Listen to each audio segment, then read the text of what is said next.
The Down versus Derry rivalry. So I think most of the counties up north in Ulster tend to hate Tyrone, for example, or Armagh, or whoever it might be. You probably don't have the biggest traditional rivalry between these two, but there's a couple of concentrated pockets. Not to mention that the jerseys are absolutely slick, and you can go and get them at orgaretro.com, put in the Our Game promo code, and you'll get as much as 15% off. So what do you think of when you see your own jersey, when you see this one? I think Mickey Linden, I think James McCartan, those sort of players. Yeah, definitely. DJ Kane, Greg Blaney, Mickey Linden. I love the arrows going down here on yours. I thought for a minute it said Kirsten Hunk, and then I realised that it's hardly going to say Hunk if you're wearing it. I think it's Kirsten Hunick. This one I probably think of Anthony Tohill, Joe Brawley, those sort of names. But like this, to me, this is nearly the sweetest jersey I've seen yet. It's kind of like the Lockheed Shamrocks jersey that they've worn in recent years as well. That type of a colour pattern to them. But yeah, this is a funny kind of a rivalry. It's not maybe your Derry Tyrone, but when you're looking back on some of the greatest games of football that were ever played, particularly in the early 90s, you're looking at these two teams, these two counties, particularly 91 and 94, and even looking back on some of the footage of them, they stand up really, really well even today in terms of quality. And yeah, it was a mini rivalry during that time, but geez, it was fair and hatred between them at that time. Yeah, and not only that, they were winning All Irelands too. So it felt like, and we will come to that particular period of time. But it felt like if Down can go on and win All Ireland, why can't we in Derry? And that's definitely the way it worked out. And I did an interview with James McCartan. I'll play a little clip in a while, and he was talking about that particular era and some of the clashes they had, and you can find that on ourgame.ie. But funnily enough, if you try and look back down through the years of when they played each other in the Ulster Championship in finals, it was very, very rare. So I went back to 1975. Derry won that 116, Down 2-6. 1971, Down 4-15, Derry 4-11. But 1958 was a really, really interesting one, because this was both teams made a burst. At this stage, neither had ever won an Ulster title. You know, Cavan had obviously mopped all before them, and another couple of counties. But 2 years later, Down would win the first All Ireland from an Ulster team. And this year, Derry would actually win the Ulster title for the first time. But it was very interesting, the sort of backdrop to it, because their season started out at Wembley. They were playing Galway in front of 56,000. The British GAA had rented out Wembley. In front of 56,000 people, Galway beat Derry. But then it went on from there that Derry would beat Antrim by 3 points, came from behind. Then they'd beat Cavan, who everyone, of course, in general, expected to mop up. They had taken 3 games to beat Monaghan, so maybe that took it out of Cavan. Then, as I said, the final between Down and Derry, neither of them had ever won a final. So can you imagine at the time the fever pitch going into this, when two teams that had been playing GAA for whatever it was, 70 years, had never won it, and they're in here. So 1-11 to 2-4 to Derry in Clonus. Then the Dr. McKenna Cup final was on in August. So before you go into the All-Ireland semi-finals, they hammered Armagh from pillar to post, 2-10 to a point. Then, after being an All-Ireland junior series for many, many years, Derry end up against Kerry. Who's going to win that? Mick O'Connell, Mick O'Dwyer playing in the attack and wing back respectively. Surely there can be only one winner here. Absolutely not. Derry won 2-6 to 2-5. Again, imagine the fever pitch going on, because both of those counties would have had massive commutes from different ends of the island to get down to play that one. And then on to the final. Didn't happen for Derry, lost by 6 points to Dublin, but what a run they had. And as I said, Down went on. Down won the Ulster title next year, and they won the All-Ireland the year after. So much like we'll get to in the 90s, at the start of the 90s, these two teams made a burst and pushed each other on.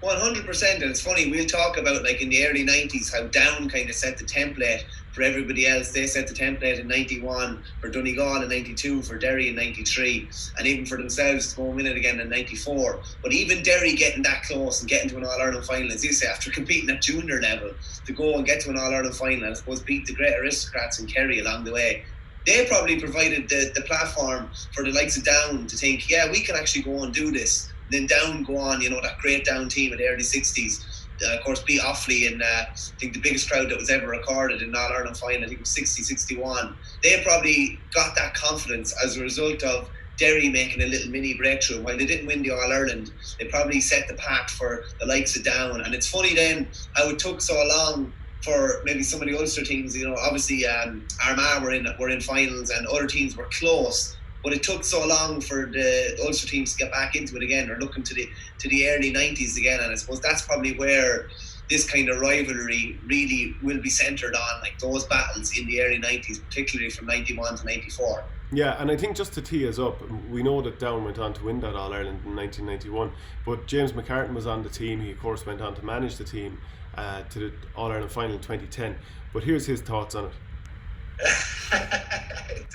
I don't know. I remember going down to play friendly against Kildare a few weeks before the start of the championship, and we couldn't get 15 players, and we had to get 2 men on the Sunday morning gathered up. And they weren't regulars for their club, so we gathered up a team and we went down and we played Kildare. I can't remember how the match kept, but look, we weren't in a great place. There's no point in saying anything different, but momentum is a wonderful thing, and we fell over the line against Armagh and Derry. Terrible game by all accounts, but then things started to gather momentum. A game against Derry, they needed a replay to get over them. A massive kick by Ross Carr to keep us in the game and to get a replay for us. We probably played a wee bit of a strange one in that the replay was supposed to be 7 days later, and Greg Blaney had been sent off, so that would have meant Greg would have been suspended because he automatically get 2 weeks back then. We quickly got Greg brought back into the Down hurling camp, and they had a game the following week, so that week the football game had to be rescheduled, so we put it back another week and we got Greg back. So a wee bit of shenanigans there to get Greg Linney on the field for the replay. Did he hurl at all? Like, was this a bit of a... Oh yes, good hurler. He was a good hurler, an excellent hurler. He did represent Down, but he wasn't on the panel that year up until that day. So like there must... Do you remember that plan being concocted? I remember after the game, yes, it was. I can't remember who came up with the idea, but I remember I couldn't believe we got away with it, to tell you the truth. Yeah, as I said, James McCartan, you can get that full interview on the rgame.ie playlist there. Just search his name and you'll find it, no problem at all. But that was a great year, and that obviously kicked it all off when you had Down winning the All-Ireland, then Donegal, Derry, and of course back to Down again. Yeah, it was funny, like that was in the Ulster semi-final, Down and Derry. Pete McGrath described it as one of the best, the first half was one of the best periods of football he's ever seen. And Derry were 7 points down at one stage, fought back, took the lead. Eoin Burns gave them the lead before Ross Carr put over a 55-yard free to draw a level, and then Down went on and won the replay. But there's some interesting stuff. John Scally has a great book, Great GA Rivalries, and he talks to Joe Brawley in it, and Brawley just recounts that 1991 Ulster semi-final, and he just says the other thing that was important to us was Down winning the All-Ireland in 91. We had nearly beaten them that year in a titanic game in the Athletic Grounds. We were a point up at the end when they got free 60 yards out. I was close to the ball at the time, and I heard Ross Carr saying to Enda Gormley, "I'm going to drive this over the bar." Enda told him, "Wise up, you effing idiot." But Ross sent it over the bar and they went through instead of us. But when they won the All-Ireland, it inspired us because it made us realise how close we were. So kind of what we said about the late 50s and the early 60s, it definitely rang true. Derry realised that if we could get that close to Down and they can go and win the All-Ireland, there's no reason why, if we can get over them one of the days, why we couldn't do the exact same. And just going on to the 93 game, they did. Derry absolutely pasted Down in a game that was later dubbed the Massacre at the Marshes. Really, absolutely just steamrolled them 3-11 to 9 points, and would subsequently go on and win the All-Ireland. And just some interesting little asides from that as well.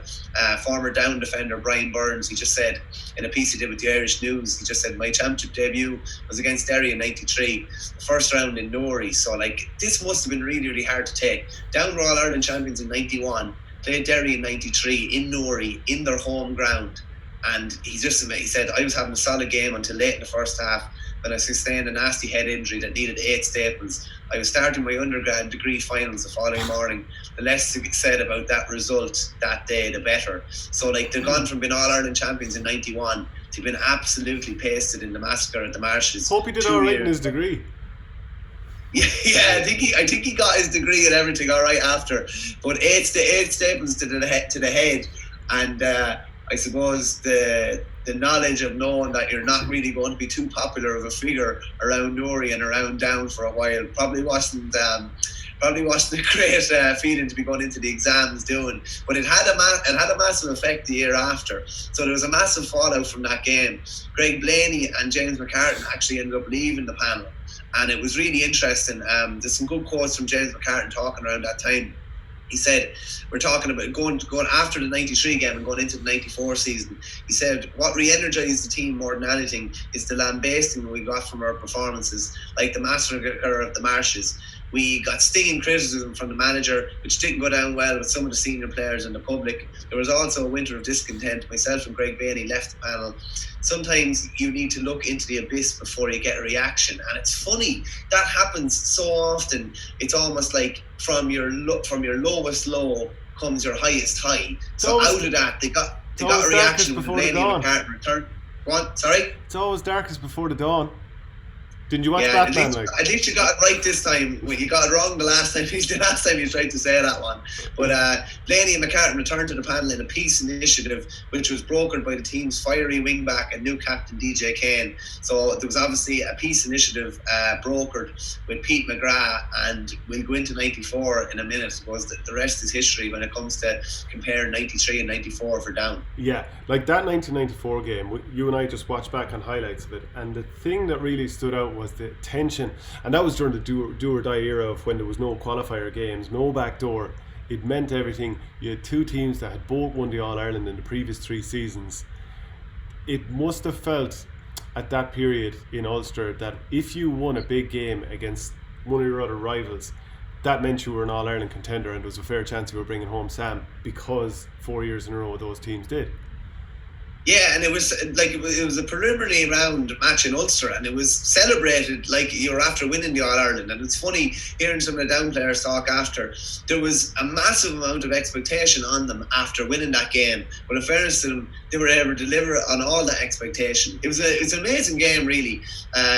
Obviously the first round, but do or die. That's why I love the do or die of the 90s in particular. So many good teams, and there's that pressure of knowing that we are one of the best teams in the country. But if like Derry, one of the best teams in the country, obviously All-Ireland winners here before, Down All-Ireland winners in 91. But there's all that pressure that comes with it, and it manifested the right way into a brilliant game of football, like remembered as one of the best games of football ever played. Unbelievably physical. Jesus, like there was no quarter asked or given at either end. To get a score, you were going to be pulled and dragged, you were going to be mauled, and then you had to have the coolness to put it over the bar, the coolness to finish it off. It's an amazing game of football. Obviously Down with the smash and grab at the end, but like one of the things you'd have to remember from the game is an absolutely unbelievable performance from Mickey Linden. Like Father Time catches up on everyone, but it doesn't seem to have caught up on him even 25 years later, still playing to an unbelievably high level at club level. But his performance was probably one of the things that really stands out. I'm not too sure what stands out for you, but there's so many aspects in that game that were unbelievably memorable. I remember watching that as an 8-year-old, and you know what's the sign of an unbelievably good game, a really good game? It's when you have no ties to either of the teams involved. Like I have no ties to Ulster football. I don't have any relatives from there. I'm from the Midlands. But what really stands out is it was that good of a game that I still remember it now, even though I had no ties to anyone involved. It was that good. Even a dirty old biffo like you could appreciate it, yeah. But Joe Brolly got a couple of lovely scores and was knitting played together well in that game. I think he kind of stood out a bit, the left foot, the socks up to the knees, the gloves, all that kind of stuff. But he definitely had some nice plays. Like you said, Mickey Linden scored 4 from play, I think, while he was on Gary Coleman in the first half. He actually talked about the game afterwards, and I think it was in the Irish News, and he goes, Gary Coleman was on me in the first half, but I thought Gary was more of a halfback. It probably wasn't ideal for him to be stuck in the corner. They were probably looking at his athletic ability and thinking he'd be able to cope with my runs. Kieran McKeever stuck a lot tighter when he went on me. I still scored a point, which was a beauty off his left, if I remember correctly, and set up the goal in the second half, so I did okay, but you earned every yard you got off him. That's the job of a cornerback. That's why I can never understand why anyone would want to play there. You're sent out to try and stop a man playing football. It doesn't matter if you kick the ball as long as you stop him kicking the ball. They obviously get a real kick out of that, but I could never understand their mentality. Kieran was very good at it. Yeah, it's very funny listening to that, because there was an interview with James McCartan back in the day as well, and Kieran McKeever is a person that keeps going back, one of the best cornerbacks we've ever seen. James McCartan was moved from corner forward to wing forward in a switch with Gary Mason, so he went into the corner. Barry Breen moved from centre field to centre back. Conor Deegan moved from full back to centre field. But McCartan, just going back on that, he said from a personal point of view, it was said back then, although Pete McGrath never put this to me, that I was moved out to the wing to free me from Kieran McKeever, who was felt to have been getting the better of me. Whatever the reasoning, it had the desired effect. So it's almost like, like now we talk about, particularly in hurling, a really good corner forward. Sometimes if he's getting bottled up, they start like moving Joe Canning out centre forward for the Galway hurlers, or moving someone out to the middle of the field. There's so much more freedom there, and I suppose it's the ultimate compliment to Kieran McKeever that James McCartan's positioning was totally changed, just to make sure that Kieran McKeever wouldn't be getting the best on one of Down's best or one of Derry's best players. Absolutely, yeah. And Pete McGrath had some words after 1994 that I think you noted down. Yeah, it did indeed. Just something that Joe Bradley said actually in the 94 loss. As I said, Derry were obviously All-Ireland champions going into that game. And he just said, again, in John Scally's very good book, Great GA Rivalries, said, after the high of 93, Derry made an early exit in the championship. As Bradley recalls, our great rivals Down beat us in an epic game in Celtic Park. Eamon Coleman took them for granted because we had beaten them by 18 or 20 points the year before. Now, it wasn't 18 or 20 points, it was 11 actually. 11, yeah. Joe has a selective memory. He just said Eamon positively laughed at the notion that Down could beat Derry at Celtic Park. Mickey Linden kept them in it in the first half. Then in a classic smash and grab, they beat us with a late goal. After one game, we were gone. Now that's definitely Joe having selective memory, because I don't know if it was a smash and grab, because Down were very, very close the whole way through. But just some interesting quotes from Pete McGrath on that. He said, so Down had their chance for revenge after the 93 massacre at the Marshes, and he just said, Derry were All-Ireland champions. Celtic Park was going to be the showdown of showdowns, no back doors. But of all of these teams I have managed, no team trained as hard as that team in 94. God rest Pat O'Hare. He was our trainer, and the physical training was ferocious. These were men on a mission. Reputations were at stake. Players and mine as well. Going down the road to Celtic Park that day, I just knew we were going to win that match, despite the fact that we were written off. And after that match, I knew we were going to win the All-Ireland. There was no stopping us. And that's the mentality you have to. Of course, it's easy to be wise after the event, but he's been proven right, and of course he won it twice. One other game that kind of stood out for me from their history was an Ulster final in 2001 in the hurling. So they both have 4 hurling titles each in Ulster. But just looking back on one of the entries online, so this was a first for Derry, as they retained the Ulster title for the only time in their history. It was the first final not to feature Antrim since 1934. A point from John O'Dwyer won the match for Derry, despite dominating the play in the second half. Down only managed to score 3 points during that period, so it finished 117 to 310. So no harm to get in the hurling mention there between two counties that would certainly define themselves as football counties. But we, for our rivalry of just on that, Shane, for a second, like Derry were tasty at that time. Like Offaly beat Clarke in the 2000 All-Ireland semi-final, one of the great games, so definitely one of the great games from my point of view. But in the quarter-final, Derry absolutely rattled Offaly. There was only a couple of points in it at the end. I remember Jeffrey McGonigal, one of the great dual players and one of the great kind of cult heroes at the time, was absolutely outstanding that day. And even Down had played Offaly in the 1995 All-Ireland semi-final as well. So like they had some good days in Croke Park, while maybe people don't remember them as well as some of the football days. There was some big days for those counties. I'll never forget Jeffrey McGonigal anyway, definitely not. He nearly broke our hearts in 2000. But yeah, like they only have 8 Ulster hurling titles between them. But around that time, it was such a big deal for Antrim not to be in a final. And just while we usually focus on one code, it's important to note that they had a nice little hurling rivalry there, particularly in the early noughties. You trampled all over my lovely little segue there about two counties that are all about football, and we were talking about a different sport. And now we're going to do our player rivalry series about two lads who probably would have played more football if it wasn't for other codes, which are Marty Clarke, who of course made an impact in Gaelic football without doubt, brilliant player, but was in the AFL for many years, and then Eoin Bradley, brilliant player for Derry at times. Obviously a lot of injuries interrupted his career, but playing a lot of soccer with the likes of Glenavon and Coleraine, I believe, and maybe Ballymoney was another club that he played for. Two brilliant, stylish left footers. And the question is, if both had to be there throughout the entirety of their careers in terms of injuries and playing other codes, I mean, who would have delivered more for their county? Because they were both special players. Oh, it's a fair question. Like, they both had unbelievable potential, and I think the frustrating part, like I'm not from either county, and I'm frustrated nearly that I didn't get to see more of them, because when I did, they both looked so classy and so dangerous. Never seen Eoin Bradley inside with Paddy Bradley. Both Glenullen men, obviously brothers, and they just had that telepathic connection between the two of them. And on days when they were both fit and both had a nice bit of training and like time together going into the games, they both looked unstoppable. Obviously, two left foots as well. It was just something about, like, they're going Marty Clarke versus Eoin Bradley. There's just something about the left footer. He just looks classier. He just looks more dangerous than your bog standard right footer as well. Like, if you look at Jamie Clarke or the Gooch or someone like that as well, they just have that extra bit of class about them. Eoin Bradley, obviously, Skinner as he was known, fairly riddled with injuries. He had a leg break and was out for a year and a half. After his second game with Derry in 2004. You remember, of course, that goal of season effort in 2005 against Down. Absolutely unbelievable effort. Again, bringing in the rivalry between the two counties again. That one RT goal of the season. Suffered a crucial injury then in 2011. Obviously won a league title, Division 1 league title in 2008.